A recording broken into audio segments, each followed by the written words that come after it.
আর সময় নষ্ট না করে আমাদের মহাব্যবস্থাপক এবং ভিআইপি ট্রান্সপোর্টের পরিচালক, প্রতিষ্ঠাতা পরিচালক আমি সম্মানিত আইনুল হক ভাইকে পরিচিতি নিয়ে একটু আলোচনা করি। আসসালামু আলাইকুম। ওয়ালাইকুম আসসালাম। কেমন আছেন? আলহামদুলিল্লাহ। যাই হোক, আমি আপনাদের উদ্দেশ্যে অল্প 2-4টা কথা বলবো, যেহেতু আপনারা এখানে ব্যবসায়িক ভাই, সবাই ব্যবসায়িক কথাই বলবো আর কি। আমি ছোটবেলা থেকে বিজনেস করি এবং দেশ বিদেশের সাথে আমার বিভিন্ন বিজনেস আছে আর কি। তা আসলে আমার এই ভিআইপি ট্রান্সফার, আমার এক ভাই বলছে নতুন ট্রান্সফার, আসলে বগুড়ার জন্য নতুন ট্রান্সফার, ঠিক আছে? এটা নতুন ট্রান্সফার না, এটা অনেক পুরাতন ট্রান্সফার এবং এটা অনেক বড় ট্রান্সফার। আমাদের পাবনা, সিরাজগঞ্জ জেলার প্রত্যেকটা উপজেলাতে আমাদের শাখা আছে। তা আমি অনেকদিন ধরে চিন্তা ভাবনা করি যে আসলে বগুড়া বাংলাদেশের একটা দ্বিতীয় রাজধানী বগুড়া, সেখানে আমার একটা ট্রান্সফার এখানে চলে না। আমি বিভিন্ন ভাবে বিভিন্ন অ্যাঙ্গেলে আলোচনার মাধ্যমে আমি মাহফুজ ভাইকে একটা সিদ্ধান্ত নিছি। আমি ওনার কাছে আসছিলাম। তো এখন আমি প্রথমে আমার উদ্দেশ্য ছিল চট্টগ্রাম থেকে আমি চালু করব। পরে আমার যে মার্কেটিং ম্যানেজার, আমার ঢাকা যারা স্টাফ আছে, এদের সাথে আমি আলোচনা করেছি। তারা আমাকে বলছে যে না, এটা আপনি ঢাকা সহই করেন। ঢাকাতে হলো 90% মাল আসে ঢাকা থেকে, আর 10% মাল আসে হলো আপনার চট্টগ্রাম থেকে। সেক্ষেত্রে ঢাকাতে একটু ভালো মার্কেট পাওয়া যাবে, কারণ আমাদের প্রায় 40টা কোম্পানির সাথে আমাদের একটা লিয়াযোগ আছে আর কি। তাদের সাথে ব্লেম চেক দেওয়া আছে, স্ট্যাম্প করা আছে। এরকম বাংলাদেশে 40টা কোম্পানি আছে। এই 40টা কোম্পানির সাথে আমাদের ব্যবসা আছে। আমি নুকাল তো হাজার হাজার দোকান আছে আর কি। যাই হোক, আমি আপনাদেরকে একটা কথা বলবো, সেটা হলো যে ভাই আর একটা কথা বলছে যে হয়তো 2 দিন, 3 দিন, 5 দিন, 7 দিন। আসলে ট্রান্সপোর্ট বিজনেসটা হলো মানুষের ভালোবাসা, আন্তরিকতা আর সার্ভিস। এই 2টা জিনিস হলো ব্যবসা। কারণ হলো যে এখানে আমার কোনো ইনভেস্ট নাই। আমার ইনভেস্টটা হলো ঢাকাতে একটা গোডাউন, এরকম একটা গোডাউন নিলে 50 লাখ, 60 লাখ, 70 লাখ, 50-20 লাখ এরকম টাকা লাগে। আর নিজস্ব গাড়ি লাগে, আবার ভাড়া গাড়িতেও কাজ চলে। কিন্তু আসলে হলো মানুষের ভালোবাসাটা, আন্তরিকতাটা, এই যে বিশ্বস্ততা, এটি হলো বড় জিনিস। এখন আপনার সাথে আমার যতই সম্পর্ক থাকুক, আন্তরিকতা থাকুক, ভালোবাসা থাকুক, আমি যদি আপনাকে সার্ভিস না দেই, আপনি আমাকে মাল দিবেন না। তা আমি আজকে আপনাদের কাছে একটা কথা ওয়াদা করব যে ঢাকাতে একটা মাল যদি পড়ে, একটা কার্টুন যদি পড়ে, আমার গাড়ি এই বগুড়া শহরে আসবে। আলহামদুলিল্লাহ। আমি আপনাদের কাছে কথা দেবো। কারণ হলো যে আমার ওইদিকে সিরাজগঞ্জের গাড়ি আছে, সিরাজগঞ্জ রোডের গাড়ি আছে। আমাদের শেরপুরে এখনো কথাটা সিদ্ধান্ত হয় নাই, আশা করি শেরপুরটাও হয়ে যাবে। আমরা বগুড়াতে গাড়ি, আমার নিজস্ব গাড়ি আছে।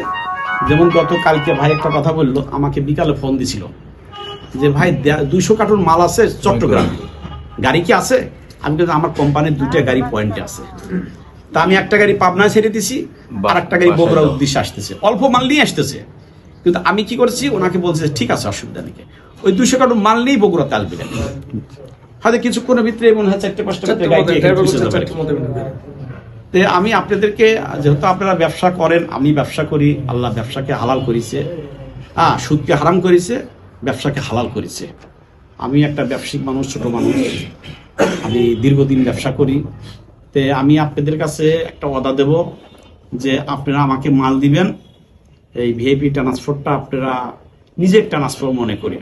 আমাদের যতগুলো শাখা আছে, এখানে কিছু শাখার ম্যানেজাররা আসছে। আমাদের চাকমোহরে একটা ম্যানেজার আসছে, আমাদের সাজাদপুরে একটা ম্যানেজার আসছে, এবং ঢাকার একটা দায়িত্বশীল, যার ম্যানেজমেন্টের দায়িত্ব আছে, উনি ঢাকা থেকে আসছে। আমি আপনাদের কাছে একটা কথা বলবো, সেটা হলো যে আপনারা আমাকে 2-1টা মাল দিয়ে আমাকে সহযোগিতা করবেন। আমি আশা করি আপনাদের সাথে আমার ভালোবাসা, আন্তরিকতাটা থাকবে। আর এখানে আমি যে মাহফুজ ভাইকে আমি এখানে এজেন্সিটা দিছি, তো উনি অত্যন্ত ভালো মানুষ। আমি অনেক খোঁজ খবর নিয়ে দেখছি যে আসলে ব্যবসাটা হলো মানুষের ভালোবাসা, আন্তরিকতা, সততা। এই মানুষ, আপনি লক্ষ লক্ষ টাকার মাল দিবেন, এই মালের একটা হেফাজত আছে। লক্ষ টাকা না, একটা গাড়িতে কোটি টাকারও মাল আসে।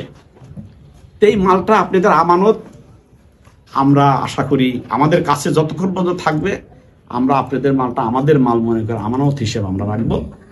আল্লাহ না করুক কোনো ক্ষয়ক্ষতি, কোনো কিছু যদি হয়, কোনো কারণে হয়, সেটা আমাদের ট্রান্সফারের কিছু নিয়ম কালাম আছে, সেই নিয়মের ভিতরে যদি থাকে আমি সেটা দায়বদ্ধ হব। আশা করি সেই সমস্যাটা আমরা চেষ্টা করব সবসময় যে সঙ্গে সঙ্গে সমাধান করার জন্য। অনেক সময় অনেক সমস্যা হয়ে যায় ট্রান্সফারে, দেখা যায় পরে কোনো খোঁজই পাওয়া যায় না। সেটার একটা সমাধান আশা করি আমি যতগুলো জায়গা চালাই, কোনো জায়গা কোনো পার্টি বলতে পারবে না যে বিএপি ট্রান্সফারে মাল দিয়ে আমরা ক্ষতিগ্রস্ত হয়েছি, মাল দেয় না, হারা গেছে মালটা দেয় না, বা যে 4 দিন 5 দিন 7 দিন মাল আসে না, এরকম রিপোর্ট মনে হয় নাই, খুব কম। কোনো কারণবশ হইতে পারে। তাছাড়া আমরা ইচ্ছা করি, আমার নিজস্ব বেশ কিছু গাড়িও আছে, আর আপনাদের এই বগুড়া লাইনে অনেক গাড়ি পাওয়া যায়, অ্যাভেলেবল গাড়ি পাওয়া যায়, গাড়ির অভাব নেই এখানে। এই জন্যই আমি আপনাদেরকে রিকোয়েস্ট করব যে আপনারা একটু আমার এই ট্রান্সপোর্টটা, পুরানা ট্রান্সপোর্ট, দীর্ঘদিনকার ট্রান্সপোর্ট, আপনারা মাল দিবেন ঢাকা প্লাস নারায়ণগঞ্জ। আমার নারায়ণগঞ্জ অফিস আছে। এই যে ভাই বললো গার্মেন্টসের মাল, আমাদের নারায়ণগঞ্জ থেকে প্রতিদিন 2-1 গাড়ি করে মাল আমাদের পাবনা ঢোকে। এটা বগুড়া তো অনেক মাল আছে, নারায়ণগঞ্জে সুতা আছে, মাল আছে। আর চট্টগ্রামেও আছে, চট্টগ্রামেও যারা ব্যবসায়িক আছে তাদেরকেও বলি চট্টগ্রাম আপনারা দিবেন। আমরা সার্ভিস আশা করি মানে নতুন হিসেবে, বগুড়া নতুন হিসেবে আমরা যে সার্ভিস দেব ভালো কিছুই করব। আমাদের চিন্তা চেতনা থাকবে যে প্রাথমিকভাবে একটু মালটা কম আসলো, যেমন আজকে বগুড়াতে যে গাড়িটা আসতেছে চট্টগ্রাম থেকে, এই গাড়িতে অনেক টাকা লস হবে। তার বাদে আমি চিন্তা করছি উদ্বোধনী, যেহেতু ভাই বললো ঠিক আছে আসুক, সমস্যা নাই, কে গাড়ি আছে আসুক। তো যাই হোক, আসলে এখানে কোনো আলোচনা মানে আমাদের ব্যবসায়িক আলোচনা, এখানে তো কোনো ওয়াজ নসিহত হবে না। তো সেই ক্ষেত্রে আমি আপনাদেরকে একটু রিকোয়েস্ট করব যে আপনি মাল দিবেন এবং আপনি আরেকটা লোক প্রতিবেশী বা আরেকটা ব্যবসায়িককে আপনি একটু আমার জন্য একটু হেল্প করবেন, এটি আমার দাবি। আর এমনি কোনো প্রবলেম হইলে আমাদের এখানকার যে মালিক, আপনার এই বগুড়ার মালিক